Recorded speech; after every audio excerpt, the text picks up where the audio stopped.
नात poetry channel को subscribe करें, बेल का आइकॉन दबाएं, लाइक करें, कमेंट करें और ज़्यादा से ज़्यादा शेयर करें।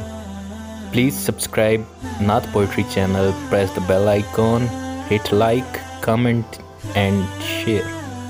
जज़ाकल्लाह। हज़रत लुक़मान हकीम ने अपने बेटे को कहा, 3 नसीहतें तुझे करने लगा हूं, ये 3000 नसीहतों का खुलासा है और उनमें भी 2 को याद रखना, 1 को भूल जाना। तो बेटा हमा तंगोश हो गया। तो हज़रत लुक़मान बोले, जो नेकी की है उसको भूल जाना, जो नेकी की है उसको भूल जाना और मौत को और अपने रब को याद रखना। ये मेरी सारी नसीहतों का खुलासा है। जो नेकी की है वो भूल जाना, चाहे वो किसी शख्स के साथ की है, चाहे वो नेकी इबादत की सूरत में है, चाहे वो रियाजत की शक्ल में है, खिदमत इंसानी है, किसी रिश्तेदार के साथ नेकी की है, तो कहा भूल जाना जिस तक की हुई नहीं है। हजरत मुआज बिन जबल रदी अल्लाह ताला अन्हु हुजूर के रोज़े अनवर के सामने बैठ के रो रहे थे। हजरत उमर गुजरे तो पूछा, ए मुआज क्यों रो रहे हो? कहा साहिब मज़ार का एक फरमान याद आया जिसने रुला दिया। कहा वो क्या फरमान है? कहा एक दिन हुजूर ने कहा था, अदना सी रिया भी शिरक है, थोड़ी सी रियाकारी भी शिरक है। अल्लाह सिर्फ उस अमल को कबूल करता है जो महज उसके लिए किया जाए। तो नेकी खालिस अल्लाह के लिए करेंगे तो काबिल कबूल है। अल्लाह ताला गैरत वाला है, वो किसी और को अपने साथ शरीक होना पसंद नहीं करता।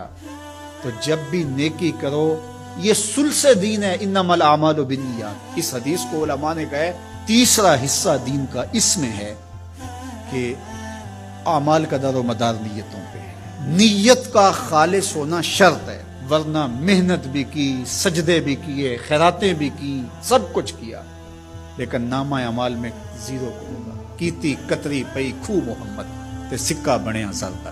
तो रिया से बचने की तलकीन की गई। हज़रत लुक़मान हकीम ने कहा, जो नेकी की है उसको भुला देना, अल्लाह को और अपनी आखिरत को कभी फरामोश ना करना। जब आखिरत मुस्तहज़र रहती है, हर वक्त बंदा ख्याल में रहता है कि मैं अल्लाह के हुजूर पेश होना है, एक मैदान लगना है, वहाँ तराजू गड़ेगा, आमाल तोले जाएंगे, तो खुद ब खुद अपना मुहासबा करता रहता है। यहाँ वो कचहरी खरीद सकता है, अदालतें खरीदी जा सकती हैं, थाने यहाँ बिक जाते हैं, यहाँ मुंसिफ बिक जाते हैं, लेकिन वहाँ अल्लाह की पुलिस नहीं बिकेगी, वहाँ के तफ्तीशी नहीं बिकेंगे, वहाँ के थाने, वहाँ की कचहरियाँ नहीं बिकेंगी। वहाँ तराजू पूरा वजन तोलेगा। यौम तुबलस सराइर फमा लहू मिन कुव्वतिन वला नासिर। फरमा जिस दिन राज खोल दिए जाएंगे, कोई किसी की मदद नहीं कर पाएगा और ना कोई ताकत से अपने ऐब खुलने से रोक सकेगा। तो जब मुस्तहज़र होगा कि मैं अल्लाह के हुजूर पेश होना है, एक कचहरी लगनी है, एक अदालत लगनी है।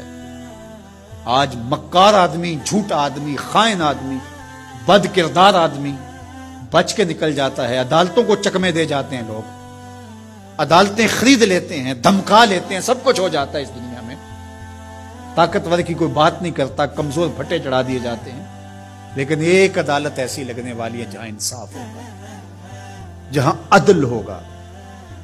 तो इसलिए कहा कभी उसको फरामोश नहीं करना, और दूसरा अपने रब से कभी भी गाफिल नहीं होना। अपने रब से जो गाफिल हो जाता है वो जिंदगी के मकसद को खो बैठता है।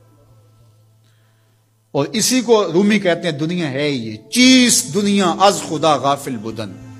दुनिया क्या है? कहा सोने चांदी हीरे जवाहरात का नाम दुनिया नहीं है, खुदा से गाफिल हो जाने का नाम दुनिया है। तो इसलिए अल्लाह के जिक्र से, उसकी याद से, उससे कभी भी गाफिल नहीं होना चाहिए। और अगर कोई उससे गाफिल हो गया तो सुन लो, वला तकूनु कल्लज़ीना नसुल्लाह फअनसाहुम अनफुसहुम उलाइका हुमुल फासिकून। कहा उन लोगों की तरह ना हो जाना जो खुदा से गाफिल हो गए। तो जब वो खुदा से गाफिल हो गए, अल्लाह ने उन्हें उनकी जातों से बेखबर कर दिया। किसी ने कहा इकबाल से कि तूने खुद ही का सबक कहाँ से लिया था? कहा कुरान की इस आयत से लिया था। और ये बात ذہن میں بٹھا لیں، اپنے لیے بھی اور اپنی اولادوں کی تباہ میں راسک کریں جیسے بھی ہو سکے، کہ ایک چیز کو بھول جانا ہے، جو نیکی ہو گئی بھول گئے، اور اللہ کو بھی یاد رکھنا ہے اور آخرت کو بھی یاد رکھنا ہے۔